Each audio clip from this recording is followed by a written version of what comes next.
मराठी चित्रपट असोसिएशन ही संस्था गेल्या अनेक वर्षांपासून चित्रपट, नाट्य आणि सांस्कृतिक क्षेत्रात उल्लेखनीय कार्य करत आहे। संस्थेच्या भविष्यातील कार्याचा विस्तार आणि बळकटीकरण करण्याच्या उद्देशाने संचालक मंडळाच्या एकमताने आज एक महत्त्वपूर्ण निर्णय घेण्यात आला आहे।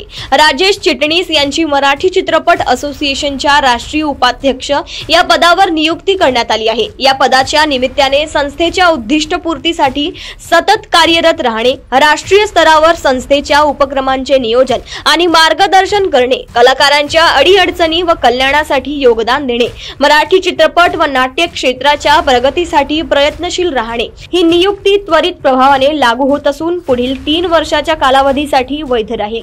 राजेश चिटणीस यांच्या योगदानामुळे मराठी चित्रपट असोसिएशनची कार्यशैली आणखी सक्षम आणि प्रभावी होईल।